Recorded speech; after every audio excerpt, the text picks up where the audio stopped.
Let's start, though, with COVID-19 and Victoria. And as you know, good journalism is about getting the facts and getting them first. And last week in Melbourne, the Herald Sun's national political editor, Tom Minear, landed a big scoop. His front-page exclusive spilled over into a detailed spread inside the paper, detailing a draft, until then highly confidential version of the Andrew government's roadmap out of stage 4 lockdown and curfew. There could hardly have been an issue more relevant to the Huns readers or important in the national political debate. Here's Minear with 3AW's Tony Jones. That seems to me to be that the government is essentially trying to buy itself 2 weeks, get to September 28, when they're essentially committing to a broader reopening. For the next phase to come in, where we don't have a curfew, etc., no restrictions on leaving home and no restriction on distance, that would take, as you say here, fewer than 5 daily average cases, 3 with unknown source, for at least 14 days. But within hours of the paper hitting the streets, Premier Daniel Andrews had poo-pooed it. I just wanted to address some reports today. Sunday is the day that the government will announce our roadmap, both for metropolitan Melbourne and different settings for regional Victoria. The documents that have been the subject of a lot of interest over these last few hours are out of date and have no status. And over at the ABC, other journalists were happy to dismiss this journalism too, in favour of dewy-eyed faith in the words of the Premier. According to a leaked government report, it could be more than 3 weeks before restrictions like the nighttime curfew are lifted and some students return to school. However, the Premier says that whilst this report is from his government, it's out of date. The Herald Sun headline was definitive. The actual words in the headline are, what changes on September 14? How life will change. Now, it might be a government document, but it is not the government document. Seems to be important that it is not a document the Premier has seen, and it's not a document that the COVID cabinet of those 8 ministers has seen. And for his part, the Premier dismissed that report and that document as out of date and irrelevant. The Premier has dismissed the reporting of leaked documents, suggesting that stage 4 lockdown will be extended by a fortnight. As you mentioned, there have been reports this morning of some leaked documents with a number of scenarios, including the suggestion the stage 4 lockdown will be extended. But the Premier this morning has said those leaked documents have no status. They're just planning documents. The former Insiders host and former ALP staffer Barry Cassidy tweeted, an out-of-date document was presented during a pandemic as current. Not a big fail, but it just further erodes trust in the media, and we should all be concerned about that. You'd think Barry might be more concerned as a political analyst about how he keeps getting elections wrong.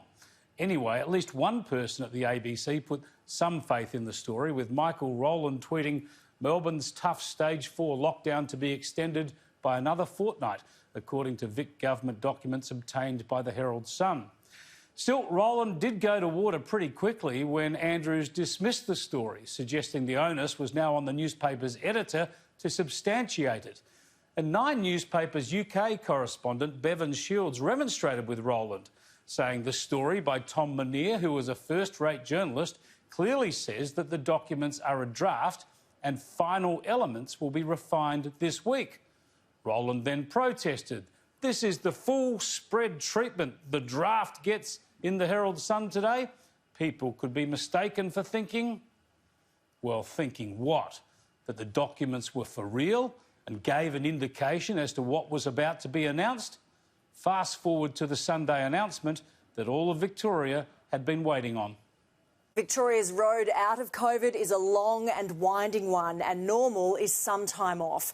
The Premier's warned running out of lockdown could mean running into a third wave.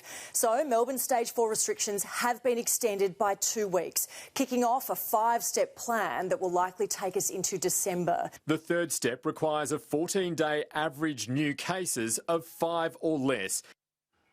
Yep, it had pretty much all been foreshadowed by the Herald Sun's exclusive. Even a competitor, the Financial Review's political editor Philip Curry, wrote, it turns out Minear's report was pretty spot on and Andrews has been caught dissembling again. Yes, Andrews had been caught out, but so too had his many media acolytes.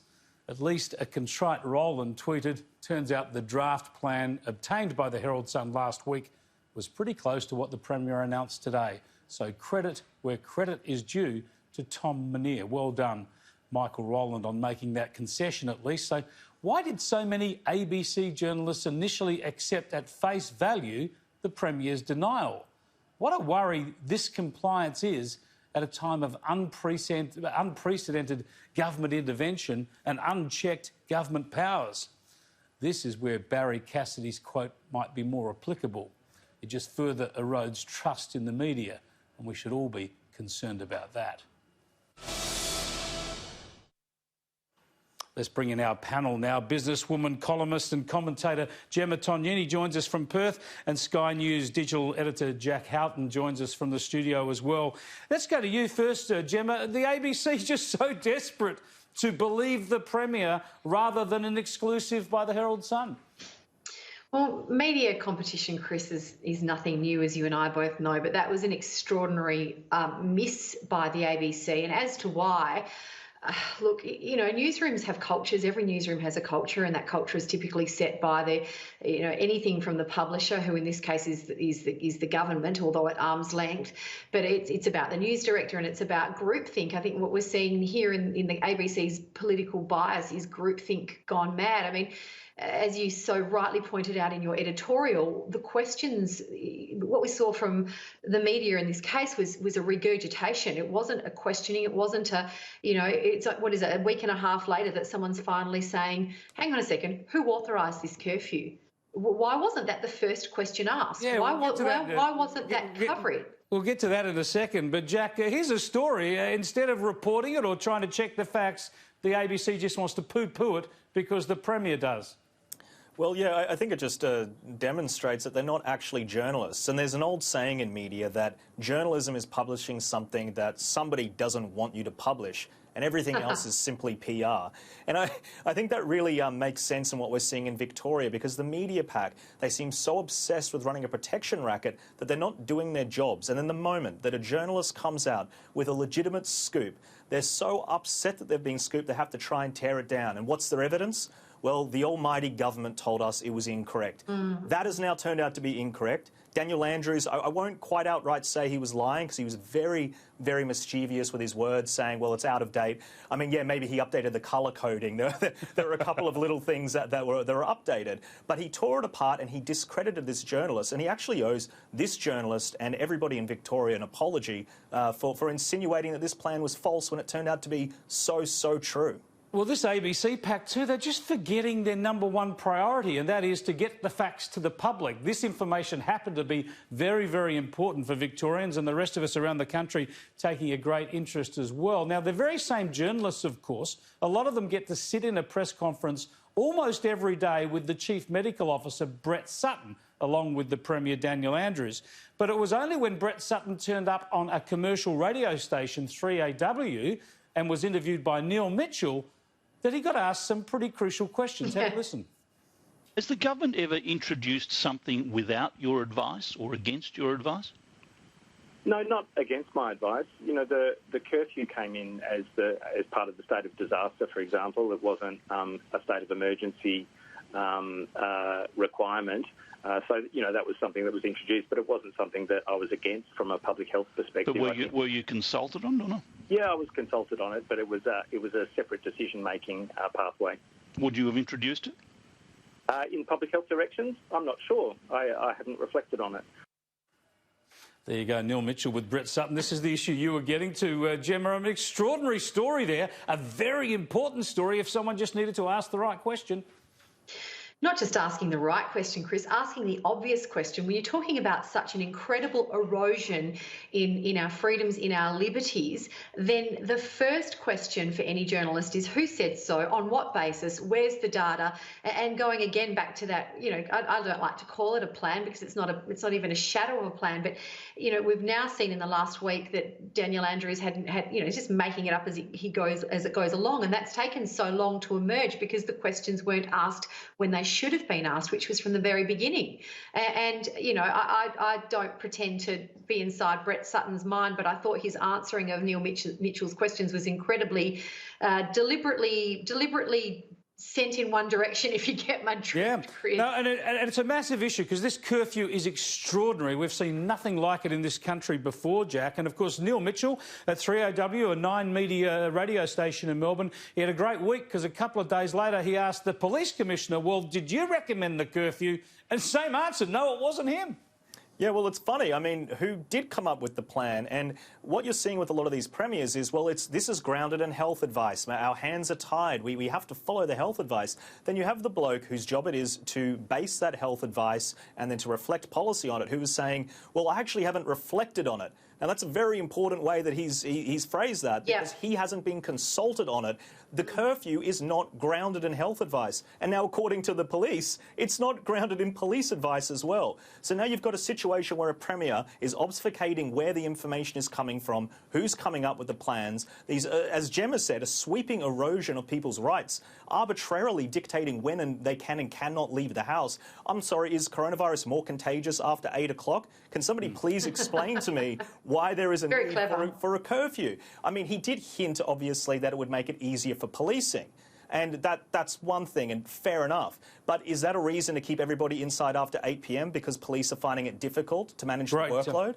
Great journalism by Neil Mitchell. Two cases of him asking the right questions to the right people, and a sad indictment on those ABC radio hosts in Melbourne who have failed to ask those questions for weeks on end. I want to go now to a former ABC radio host who now writes for The Age newspaper. Have a look at this column that was published earlier this week in The Age newspaper, the headline saying, "Don't listen to the naysayers, Dan." And this is effectively a defence of Daniel Andrews' policies by John Faine. He says, as is abundantly clear, unless you were choosing not to listen, the Andrews government has reluctantly adapted the least worst option for Victoria. So there's a big endorsement of his policies. He goes on to say, John Faine, that undoubtedly there are many small and even large businesses that are struggling and some will go under. That happened last year too, and every other year. Just an incredibly callous writing off of people's businesses and livelihoods by someone who spent most of his life on the public payroll.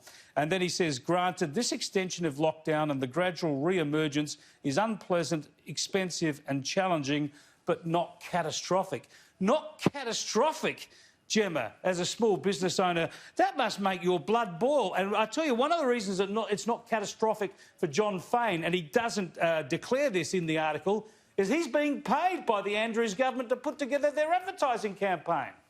So that was going to be my first comment, Chris. Why has John Faine not been obliged to declare?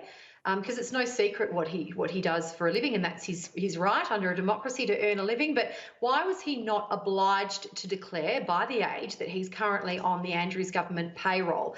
Why was he not obliged to declare that? Second of all, there speaketh someone who has spent the majority of their working career on the public boob. You and I are paying for his wages. We've always been paying for his wages. As a business owner, not just as a business owner, but as a person who can read and who has a basic working understanding of economics, let me tell you, Mr. Faine, it is catastrophic. And I dare you to get the courage up to go and find half a dozen small business owners whose livelihoods are now in tatters. You won't have to look far. I dare you to go and speak your cowardly, hurtful, ignorant words to their face and see if you still have the same view afterwards while taking money from the Andrews government and writing that column without declaring it. Just staggeringly out of touch with the real world. Just a quick final word on that topic, Jack. Yeah, well, I mean, it depends what your definition of catastrophic is, isn't it? I mean, the number of people that are going forward to get breast cancer checked, it's down by double digits. I don't think we're going to see the true economic and death fallout of the lockdowns for a very, very long time. And you can make the argument that they're necessary, but I've never heard somebody so callously say that it's not only necessary, but it's just no big deal.